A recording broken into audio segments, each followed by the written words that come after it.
Welcome to Curito Connects. I'm your host, Jenn, and I've been conversing with friends around the world about life challenges and impactful moments.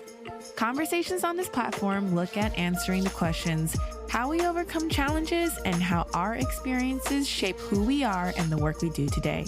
I hope this work can inspire you on your own personal and individual journey. Let's dive right in.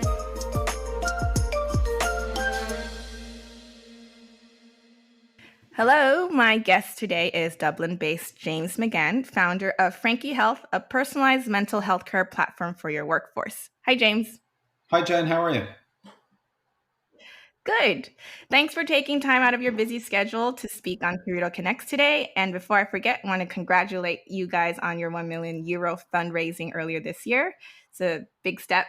Thank you very much. Yeah, we're delighted to have the fuel to push our mission forward. We're very passionate about what we're trying to do, and we've some great investors committed to our vision of what mental health is going to become. And yeah, appreciate the positivity. Yay! Okay, so a little background here. James and I met back in 2017 when we worked together at the Rise Hong Kong Tech Conference. James was my contact window when I brought 12 Taiwanese startup companies to exhibit at the conference. We had a great working relationship and somehow managed to reconnect again earlier this year thanks to the internet. So we have both went on similar paths looking at mental health and wellness and how our previous personal experiences brought us here. So without further ado, I am going to let James share his story, the challenges and impactful moments which inspired him to create Frankie Health back in 2018. Thanks, Jen. Appreciate the intro. And yeah, I remember very fondly getting to meet all the Taiwanese startups that came with you to Hong Kong in 2017. And actually, even more fondly than that, I remember getting to go to Taipei a few times and meeting you and your team and amazing ecosystem there of just really great people. And I keep in touch with some of them still today. So it's lovely to reconnect with you. And thanks again for reaching out and putting on such a great podcast. So, yeah, that's a big question. What were the impactful moments along my journey? And in fear of going on a massive monologue, I'll try and give a little bit of an intro. So yeah, I suppose I'm from Dublin. I'm 33. So when I was growing up in Dublin in the 1990s, mental health was never really talked about across the board. Definitely not in schools. But I was very lucky to be in a family where mental health was talked about. So my mother started one of the first private psychotherapy practices in the country in 1990s, and that was one of the first of its kind. So talk-based therapy for private clients. So as you can imagine, she was able, and my father as well, able to talk about mental health in a very productive, supportive way in our house. And for me, I never really had any challenges. I was always quite a happy kid, and was fortunate enough to have great friends. But I suppose when I finished up college and my master's, it was 2010, and the entire country was going through a very challenging time. There was no jobs. There was higher unemployment than we'd seen in a long time. And, you're a fresh faced kid out of college, working hard for a number of years, and, you think you're going to take over the world, and boom, there's massive global recession, and everyone's pretty down. So I think there was a collective societal sort of mental health crisis back then, but it wasn't really talked about. I think it's interesting comparing that period to the COVID pandemic, of which mental health has been very much talked about over here anyway. So, that's approximately 12 years, and Yeah. you might say 11 years. So within that decade, I think mental health has been on a massive journey of progress and acceptance. But back then in 2010, it wasn't talked about amongst friends, even though it was something that was talked about in my house. That was definitely a massive edge case. And I suppose I was lucky enough to be able to get out of Ireland in 2010, and I moved to California to start work over there. And that was kind of a continuation of happy years, feeling very strong and feeling naively kind of invincible in a way, like a young, like most of us are in our early 20s. We think we can do everything and, take on any challenge. I was giving you the intro here to my first and most significant challenging period in my life, which ended up coming in 2013. And it was after kind of 2, 3 years of working in the States and being in my first long term relationship and being away from home and taking out a bit of risk going to San Francisco and then working for a couple of startups. And yeah, that all kind of crumbled down around me within a like a month or two, and went through a period of a tough financial period because the startups weren't working out that I was working with. Um, I broke up with my partner at the time, who I was mad about. Left her the apartment, and I had nowhere to stay for a while. And I was just bopping around friends' places, and obviously I had no support structure there outside of my partner that I just broken up with. And felt very alone and isolated and lost, and stupidly did what a lot of young Irish males would do anyway, which was started, drinking more and partying to kind of get away from that negative internal monologue that was running all the time, and quite quickly started experiencing the first period of my life where I really didn't like myself, and, you know, felt a lot of, yeah, I don't know if you call it hatred, that's too strong, but the startups hadn't worked, the relationships hadn't worked. I was over by myself and the other side of the world, and felt like I had made it by getting over there in the first place, but was really deeply unhappy.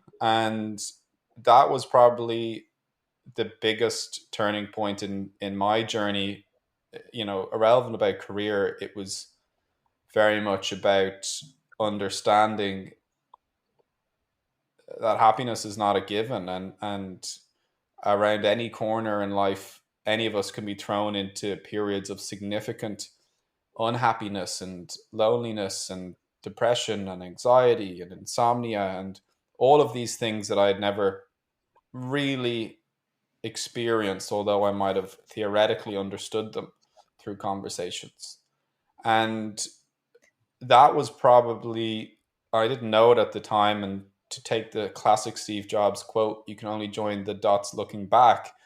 That was probably the first dot that really started the path towards what Frankie is today as a holistic mental health platform. Because in that really challenging period, and eventually, I got an apartment and with an incredible roommate and started piecing bits back together, and really struggled for best part of a year. And within that time of feeling that darkness and that hole in my life, I was able to, I mean, the vast majority was going out and partying, which was unhealthy, but small bits of positive input started filling that hole that I felt in my life. And I got into meditation, or introduced to meditation for the first time back then. Northern California being what it is, it's a big sort of spiritual meditation kind of culture there, and a very nice guy who was a friend of mine introduced me to meditation. I remember downloading the Headspace app before I ever heard of it in 2013. And as well, my family back home set me up with a therapist to start seeing my first therapist. And those two things ended up being such a positive input into my life that I never could have predicted it. And they came in the period that was the darkest period for me at that point, and still is actually the darkest period that I've had. It was, without going into too much detail, my anxiety was through the roof. I couldn't sleep. I had constant negative thought patterns that were quite cyclical. Um, Definitely experiencing depressive symptoms, and yeah, had lots of unhealthy um, ways of going about my day. And yeah, that was definitely, yeah, that when you say kind of key moments or time of vulnerability, or yeah, I think that's probably the most primary one that I could share. So in 2013, when this started happening, did you at some point think, I'm going to go back home?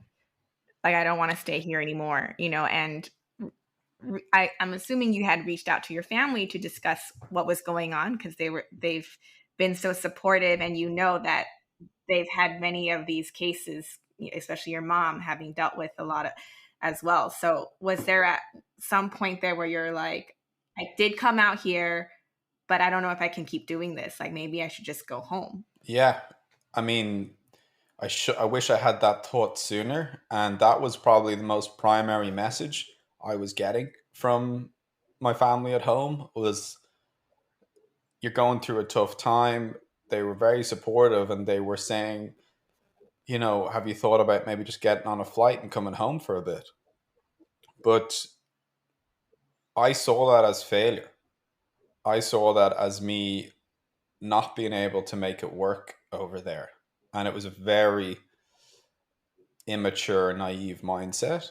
And it was probably one of the things that obviously, deepened that dark period in a lot of ways because I didn't have that support around me. And it would have been a great decision to go home earlier than I did.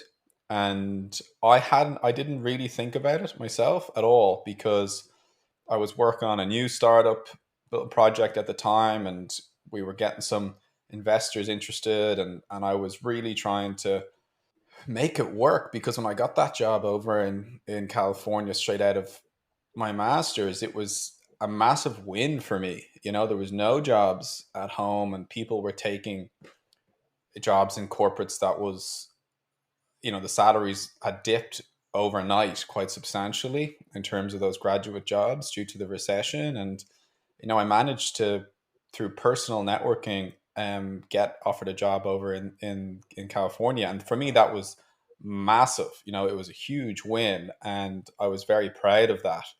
And for that not to have worked back in that mindset I was in at the time, I couldn't accept that as a failure, and there was such a all or nothing thinking, which is classic sort of one of those CBT challenges that I now understand. It's like, you define it as this binary thing, and it wasn't that case at all. And I wish I could go back and tell myself that, but and headed home for even just a few weeks or a couple of months or whatever it could have been.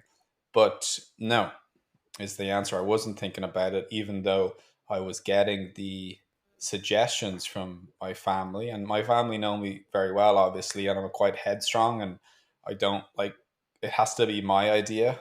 Well, when I was a teenager, anyway, I've changed now, but previously it was like if it wasn't my idea, I wasn't doing it. I didn't take. I didn't respond well to rules and being told what to do as a young fella. Or suggestions. Yeah, it had to feel like Kind my decision. suggestions. Yeah. So actually, just to kind of finish off this point, because it's an excellent question.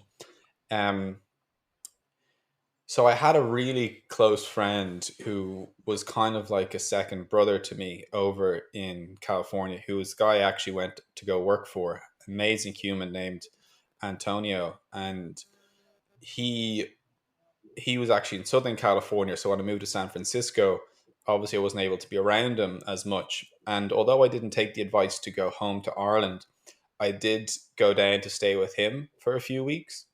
And he was obviously and still is someone that I have a lot of trust with. And I talk to him still, every 10 days or so. And we're super close. And his wife, too. Absolutely incredible people. And he eventually said to me, I think if you maybe go home for a bit, Jimmy. He used to call me Jimmy, he still does. He said, go home for a bit, see your family, recharge, reset. It will be, you'll really enjoy it. And ultimately, I heard him when he said that. And it was a combination, obviously, of my family for months prior to that suggesting it. But when I heard him say it, it really sat with me because he was someone I looked up to a lot and was somebody that had been through a lot of life experience. And that was probably the catalyst that eventually got me to book the flight. And within 7 days, I took a flight home, and I never looked back. Really, I mean, yeah, that was how that unfolded. So, how long was that, if we can say, healing period or a period of confusion from Mm, when you hit rock bottom, with partner, with relationship, to, kind of drinking yourself to numbness and yeah, then kind of coming out and then saying, I'm going to fly home for a little bit, seeing the therapist that your family set you up with, yeah. to then you re-emerging with more clarity, and then I guess you went back to California after going home. was No, I was that didn't. I like a didn't. 2 year I didn't go period, back. or I was oh, you didn't go planning to back? go That was back. it. I didn't go back, even though I was planning to originally. It's a great question. How long was that healing period? Another point before I answer that question, I think I was fortunate enough to be one of those people that didn't have to fully hit rock bottom before I altered my course. And I've seen this in other people that I've been close with through the years, that ultimately most of us need to get close or sometimes hit rock bottom before a real alter in their life direction can be, accepted or implemented. And I got pretty close to my nose hitting that ground in terms of rock bottom, but I thankfully just pulled down to Southern California to see Antonio before that properly happened. But I was obviously taking lots of hits on the way down. And I think it's a really interesting point to explore within this conversation, because I've helped emotionally supported, I should say, other people that have gone through sort of the first period of extreme vulnerability or darkness in their lives. And usually they're close male friends of mine through the years. And so many times I've seen them heading towards rock bottom. And, I've said to them, like, listen, you don't have to keep taking the hits and life getting worse and worse before you make the change. Try and get ahead of it, because you're going to pick up less scars, usually emotional scars, before you can make that change. But there's something in it that most of us need to essentially take the hits until you're forced to implement that change. And it's a really interesting concept to kind of explore how each of us are different in terms of how far into the red or towards rock bottom each of us have to travel before we implement positive change, usually towards wellness of some form. And yeah, it's different for everyone, I think. And some people obviously don't change and keep going into rock bottom and further into the red, or whichever analogy you want to use. Or they're just on the hamster wheel, they just keep going in Yeah, circles. yeah, exactly. And then some people are just trying to maintain, and they're ultimately really unhappy. And so I don't know. I think if I was older and had more life experience and all the rest of it, maybe I could have pulled up before getting so close to rock bottom. But either way, it was whatever way the doctor prescribed the medicine, it's what the patient needed at the time. And it was tough, but ultimately it forced me into the healing period, which you originally asked about. So I'll move on to that question now, of how long was that healing period. Oh, 2 years, I would say. Yeah, 2 years. And I can kind of track that quite precisely, because I I started working for Web Summit in the towards the end of 2015, and I remember feeling very like back to myself, although much more evolved emotionally, and you could say spiritually, even though that word doesn't sit right with me. But I had a lot larger perspective on life after going through that tough couple of years. But I can definitely remember starting that job, and before starting it, going to Colombia, and traveling through Colombia and having a great holiday, and just feeling like an evolved version of myself again. So I would say 2 years. Colombia sounded like your eat, pray, love journey. I, I I'm not. I'm less familiar with that eat, pray, love concept maybe than you. So maybe you can unpack it for me. But I've been fortunate enough to get a lot of travel in my life. So yeah, what do you mean by that? Oh, maybe it's more of a female thing where when we talk about going through, depression or mental health stuff, and we say we went off to Bali, well, it's based off of a book and Julia Roberts' film Eat, Pray, Love. So I'll just throw you that link later after we're done here. You can have a nice weekend movie night. But where it's self discovery and self growth, right? Where you go off and yes, like you said, spiritual in quotes. But yeah, the meditation, yoga, looking inwards. There was a lot of that, just exploration, being alone. That's kind of Uh, what we coin as your eat, pray, love journey of self discovery, of growth. right. I guess men don't use it as much. Well, no, I get it now. I'm glad I asked. And so you've obviously never been to Colombia because that certainly wasn't Oh, I have, I have, but for post wedding trip, not a eat, pray, love journey. cool. Well, I'm with you, and I'm not going to use the eat, pray, love terminology because it's probably not my sort of thing. But it's almost like an internal self discovery or getting to know yourself properly. And for me, that was first. It wasn't the first time; it was the second time I went to India because when I started working with Web Summit at the end of 2015, we were putting on the first ever tech conference for the company in Bangalore in southern India. And I was sort of leading the sales for that. And so I'd been over once already on a work mission and had an amazing time in Bangalore and Mumbai and traveling around, but it was all work meetings all the time. And I booked a sort of week or 10 days annual leave after the conference ran in Bangalore to go to an ashram in southern India, south of Bangalore, by myself for best part of a week to do a meditation course.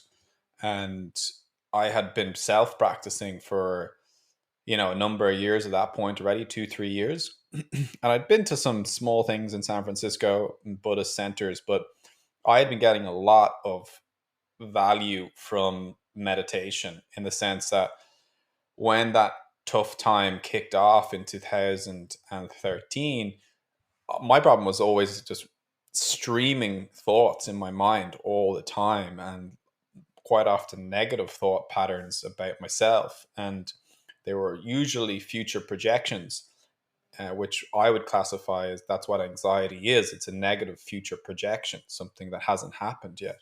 And they were rapid and I couldn't really control them. And in a way, I was having to live a life that was responding or responsive to those thoughts versus being able to influence them and control them. And meditation became my exercise or my dial to be able to turn them off or turn them down. And it was that exercise to build that muscle of being able to manage my own internal monologue in my mind. And so meditation had become a huge part of my toolkit to enjoy life, but more than that, to feel like I was able to reach that strongest, best version of myself, because that default thought pattern that would run literally every minute I was awake and would keep me from falling asleep at nighttime was something that I've only learned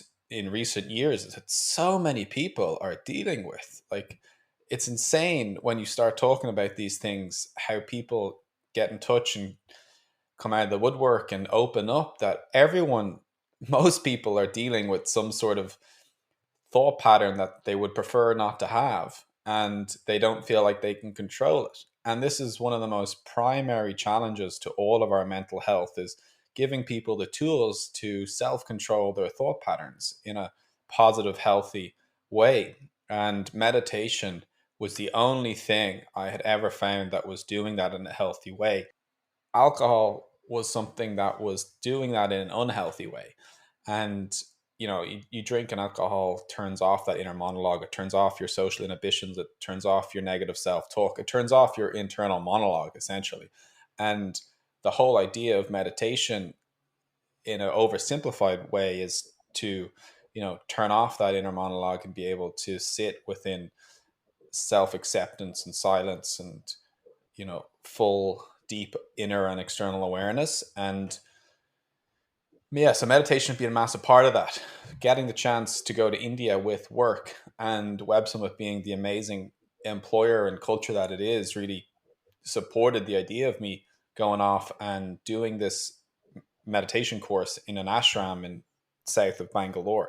So that was probably, 100% was the start of that int- journey of internal self discovery, or um, getting to know myself. And you use eat pray love as the term, but for me that was experience, or started to be experienced when I went to the Art of Living ashram. In It's kind of the heart of that, the original ashram for the Art of Living community and movement that's all around the world as a core meditation practice.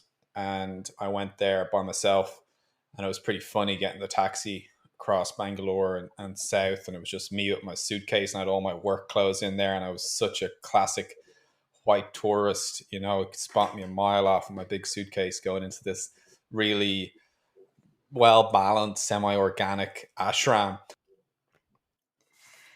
So, just out of curiosity, during this whole time when you were working at Web Summit and you were diving into your meditation practice and really trying to understand how that all worked in your mind, did your colleagues and friends at the time know you were, like, I guess, like, would they say like, oh, James is really into meditation? Or was this something that people knew you were into? Or was this something you just kind of hid away from your social setting? So like people had no idea that this was something very close to your heart, and obviously now doing Frankie Health, was that like would that be a surprise for most people, as in like, oh, I had no idea, he was struggling with this, or this was something very dear to him? It's a good question.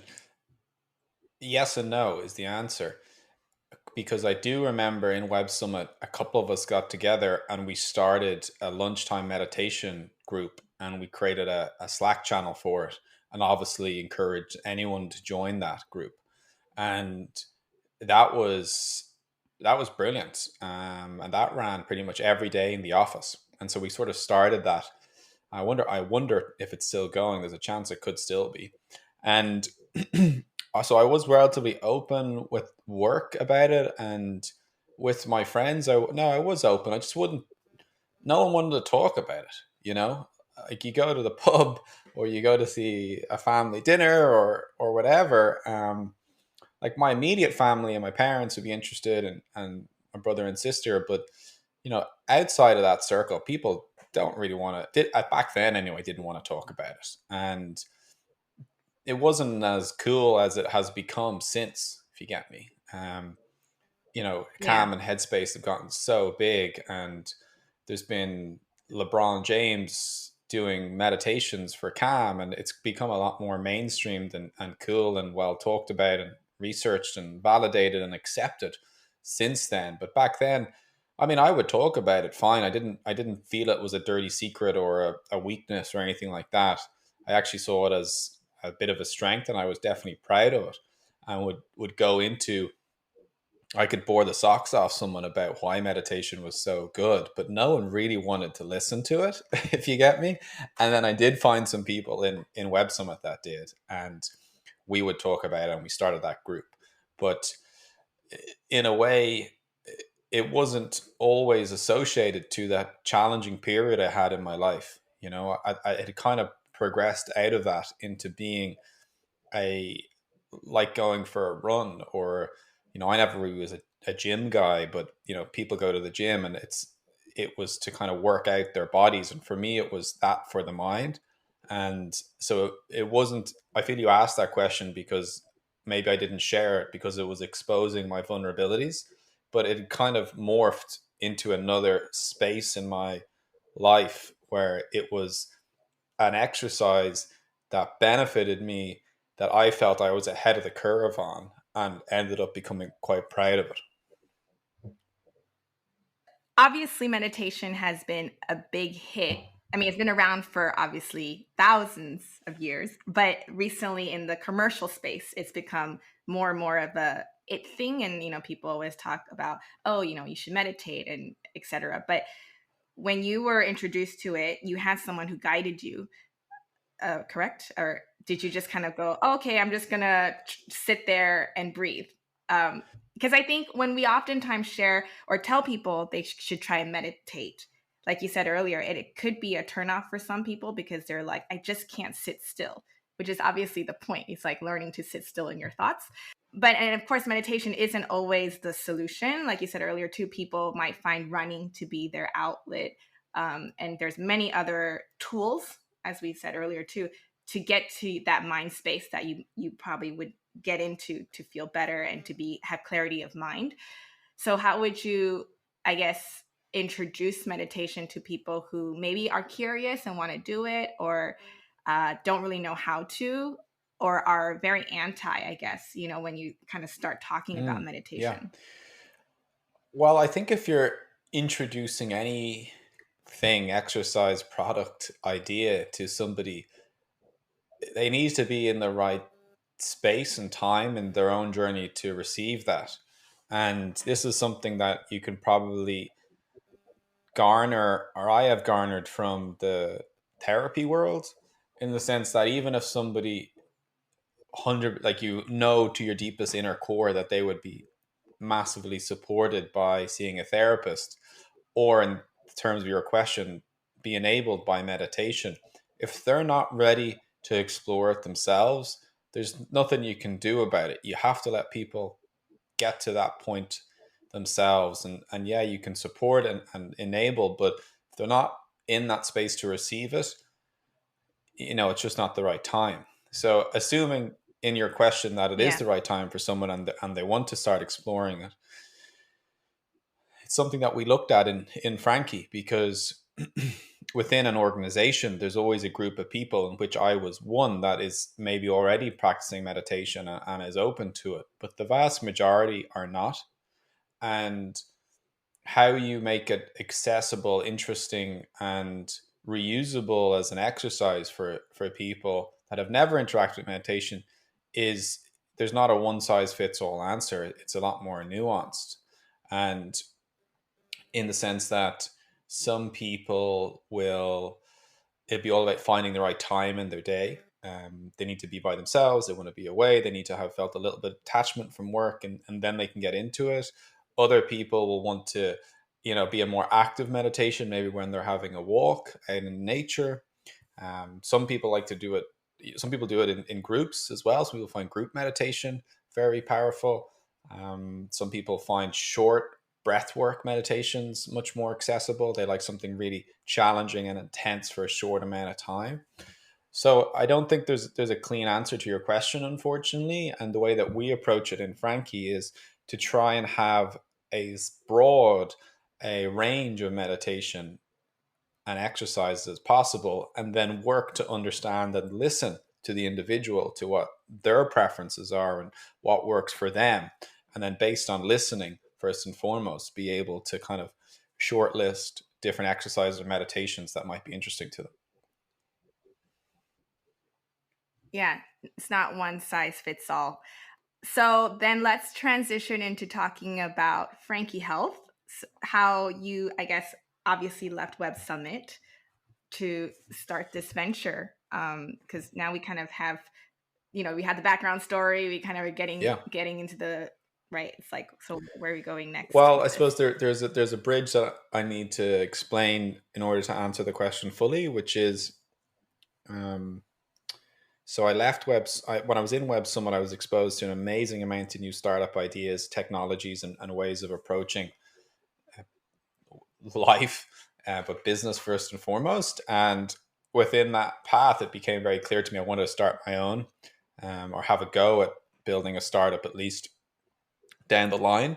But I knew I had a lot of gaps. I'd never been involved in anything kind of venture capital orientated. I'd only been on the kind of business sales side, and I wanted to get more product experience as well. And ultimately, I made the decision based on a bit of kind of not mentoring but feedback I'd got to go join an earlier stage startup. So Web Summit, there was like 130 of us when I joined, and I went and looking for a startup that I could go join for a year and a half, 2 years, and go learn those gaps.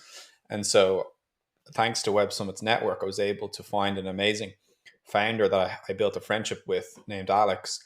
And, I was open with him what I wanted to do. And he said, come work for me, give me everything you've got for however long it takes. Is it a year or 2 years, 3 years before you go out and start your own thing. And he said he'll support me all the way through it and show him everything that he knows. And that was an amazing opportunity. And he's to this day one of my best friends, and um, has given me such incredible support through the years and continues to. And I'm so appreciative to have him in my life. And so I went to work for his fintech, and things started going pretty well, pretty quick. We raised 4 million US within the first 6 months of when I came on board.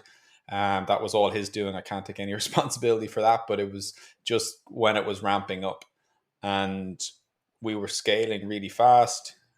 When I joined, there was about four of us in the business, maybe five, depending on who you said joined first between me and one other.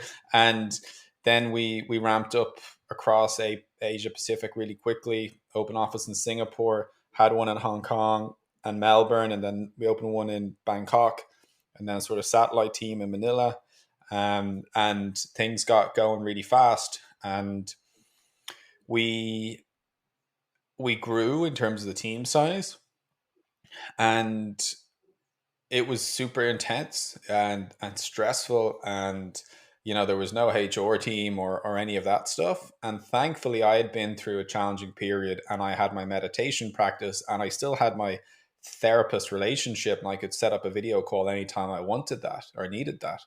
And so I was pretty tooled to deal with the challenges of that super fast growth startup period.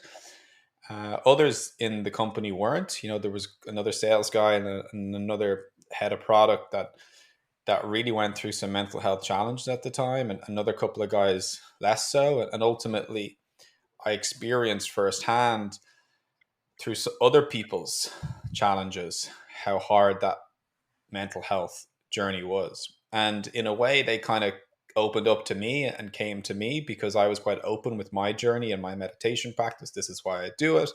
I know they came to me to kind of ask, like, how did you get through this? And I was open about it. And ultimately, I helped them try find a therapist or what meditation practice might work, and all these little bits.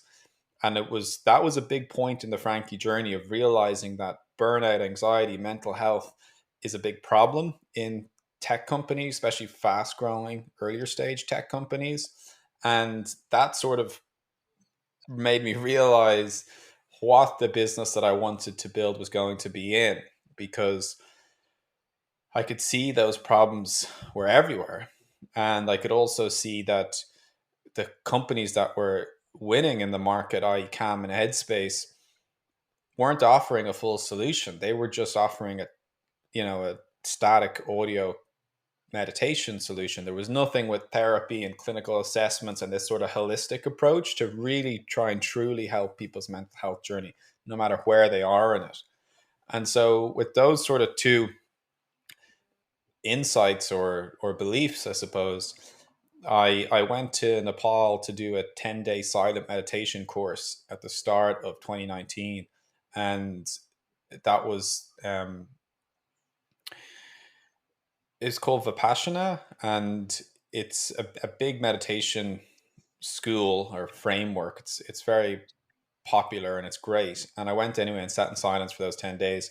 And you do about 10 and a half hours of meditation every day.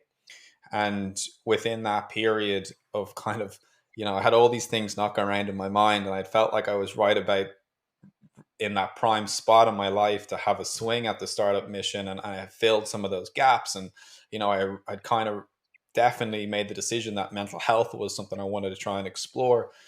And I had these insights around other people's challenges in the industry, and that's probably the key period that I made the decision to be right. I'm going to jump and move away from being paid a salary and try and figure out what this is going to be, and kind of left the fintech in the middle of 2019. And Alex, the founder, was so supportive and amazing through the whole thing, and really, really helped me through that journey. And yeah, that's what kind of led me to taking that leap.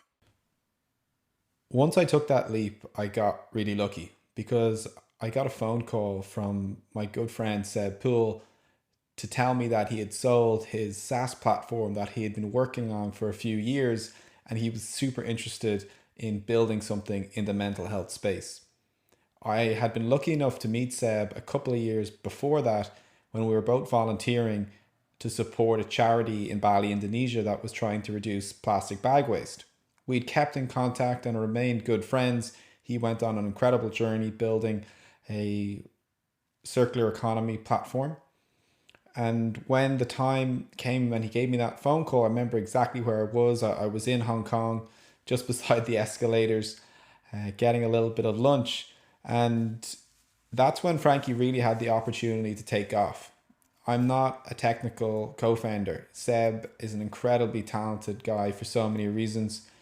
Really talented engineer, incredible designer, a great vision and leader, and also just an amazing friend and partner. And so from that moment on, Seb and I became co founders, and that's when really Frankie was born. So, quick shout out to Seb. Thanks for everything, man. Couldn't do it without you. And I would say to anyone that's a non technical founder, find yourself a great co founder, and anything is possible. So Frankie is different from some of these other. I think there's, just like you said, in the last few years, there's a lot of online platforms addressing mental health, right? Offering therapists, etc. So how is Frankie different? Because you guys focus more on workforce, so for companies, not so much for individuals. Then how does Yeah. how does the structure work? Well, very core to Frankie is the belief and recognition that mental health is a spectrum that we all move up and down all through our lives. So the World Health Organization says 1 in 4 have a diagnosable mental health challenge in a given year.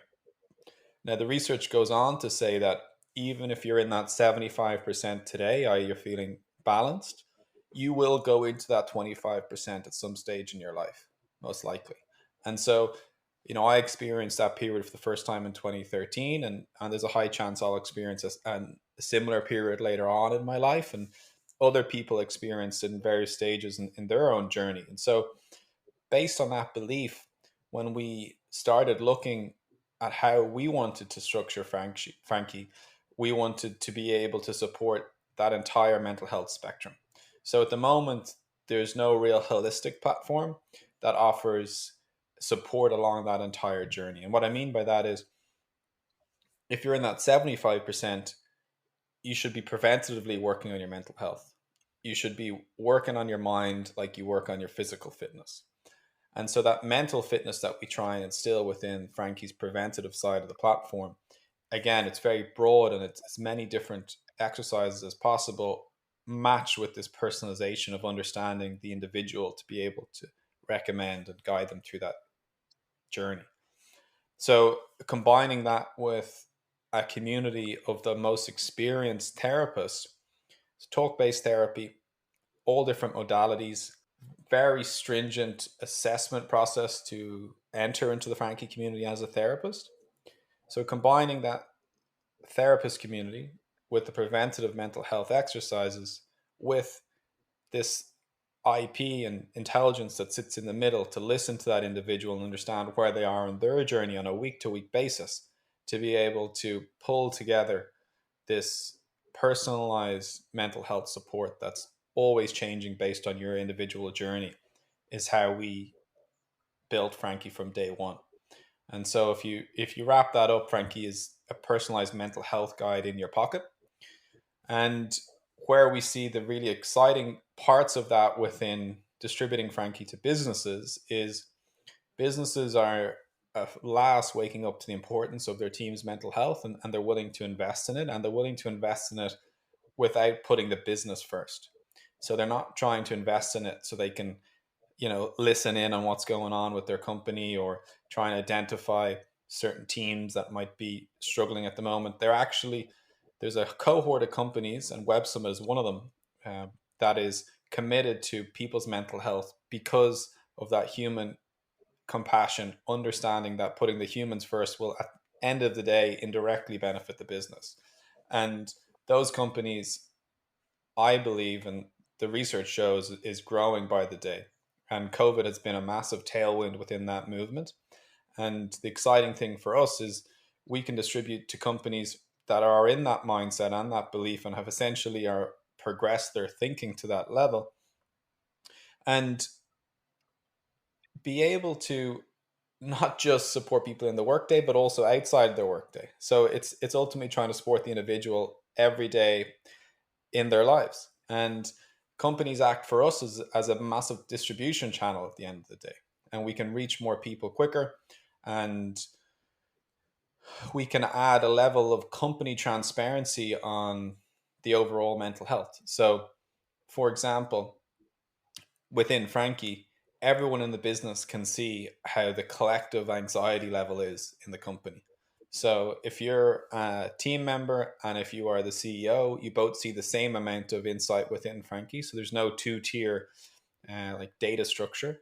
Everyone can see the same inside of the company, and you as an individual within that company can see your lots of detail about your own mental health journey, and then Frankie aggregates that and anonymizes that into a company-wide level view of things like anxiety, stress, and depression. And what's really important and cool within Frankie is that everyone can see that. There's no borders or limitations. It's all about trying to make mental health a topic that we're all comfortable with, that we're talking about, that we're committed to changing in a positive way on an individual level, but also on a collective level. And what opportunities that opens us up to is being able to map that against certain key events within a company's year or timeline, right? So then maybe the company can start to see how anxiety rises around, the year end financial uh, targets being met, or end of the quarter, or key events, or new hires, or new change in management, or whatever it might be, and being able to empower everyone with that information, we believe is going to be able to make a really positive change. That's so Mm. awesome. I hope you're expanding to Asia too. I think Asia will really need Yeah, Frankie. so we actually just launched in Australia about 6 8 weeks ago. So we opened a subsidiary in Australia, and we also have a big interest in launching in Hong Kong and Singapore quite soon. And from there, be exciting to expand into other great places like Taiwan. Great. And yeah, our investors are from Hong Kong. I lived in Hong Kong for a number of years. My partner's family is from Hong Kong, and it's kind of my second home. So no, we're definitely going to expand into Asia quite quickly. Is the hope. And one of the amazing things about how we've built Frankie is it's a decentralized community of therapists. So we can actually onboard therapists from anywhere once we get all of their accreditation qualifications and all that stuff sorted out. Because Frankie is a platform for therapists to be able to see their private clients as well. So, for example, when we launched in Australia, we were able to open that up to Australian therapists, and they started using Frankie for their own private clients. And then we're able to essentially um, offer those therapists to the companies that use Frankie. So, yeah, being able to have that in lots of different countries and cultures and languages is super important, because it's our belief that in order for therapy to be successful, you have to be able to build a relationship and trust between the two people as quickly as possible. And having cultural understanding and cultural alignment is very central to that. So, we don't follow the American approach with some of the platforms over there, essentially hire their therapists in house and then they try and scale across the world with that model. We actually follow a decentralized model. So it's like a Venn diagram of any country that we want to, you know, take on, excuse me, any country that we want to take on employers or companies, we have to first have a community of therapists that are within that culture and that country so that we can have alignment between the two. Out of curiosity, what does Frankie stand for? Is that is that someone's name, or in terms of branding? I'm just kind of curious. I don't know. I was just curious because I was like, oh, Frankie, is it named after someone? You're honoring someone, or to me, it's someone's name. So I was curious to understand the branding behind that. Yeah. Well, you kind of hit the nail on the head in the sense that Frankie's all about building a relationship with each individual, and Frankie is getting smarter every week in terms of how Frankie listens and understands each individual. So it was very important for us to try and humanize Frankie as a platform, in the sense that Frankie is all about confidentiality and keeping things in trust between two parties, i.e., Frankie and whoever the user might be. And so, trying to Right. make that more human and more personal, that you can talk to Frankie at any stage, was very important to us. There's also a very clinical approach to a lot of the mental health platforms that offer therapy in North America and Europe at the moment. And we wanted to make it a lot warmer, so much more approachable. And then with those preventive mental health platforms, of which there are lots of good ones that are well branded and their messaging is spot on, there was none that was just a name. And we wanted to have something that was differentiated, approachable, very human, easy to say. And yeah, there was lots of good reasons to go at Frankie. Nice. So we don't have much time left. I just wanted to see if you have any 2 cents for those who are listening in regards, to whether it's they're a startup founder, probably thinking about using Frankie as a platform, or individuals or therapists, or even if it's individuals who relate to your story and, are kind of thinking, okay, I'm kind of where James was at in 2013. Maybe I should look into meditation. We talked about that earlier as well, but just any last wise words you have. um, I think I probably speak from personal experience as a co-founder of a rather fast-growing startup. Is It's never too early to invest in your team's mental health. And I think in current COVID times, with various lockdowns coming in and us all having to navigate and accept remote working, it's almost become more important. And I think it's too often the case as startup founders that we put off those decisions until a later date because, oh, I just got to focus on getting product market fit, and then I'll deal with all that HR stuff at a later date. And listen, quite often that's true. You're not going to try and get a pension fund a pension scheme set up for your team, and when you only have six of you. But at the end of the day, your company is going to perform so much better with people's mental health being supported. And Deloitte says for every £1 you spend on mental health, you get a £5 return. So for us, it's about trying to support those early stage companies that have very high demands and move super quick with lots of rapid change to get support to their teams. And it's never too early to do that. And the investment you make, it's not even about the company, it's about supporting those humans that are a big part of your life, and then also secondary to that are a big part of your company. Yeah, well said. All right. Well, that's all the time we have. So thank you so much. And then I will put all the links on the bottom of this so people can find you guys, and any other additional resources. So thanks for your time, James. This is great conversation. I hope it was very insightful for our listeners today. Yeah, thank you so much, Jen, and thanks for having me on. It's been great getting to reconnect with you and have a proper catch up. And congrats on everything that you're building here, and looking forward to seeing it grow and reach many more people. So thanks again. That's all we have time for today. Thank you for listening to Curito Connects. For more Connects content, collaborations, and discoveries set to inspire you on your own individual journey, please head to our website at www.curito.co. Until next time, stay inspired, and thank you for joining us at Curito Connects.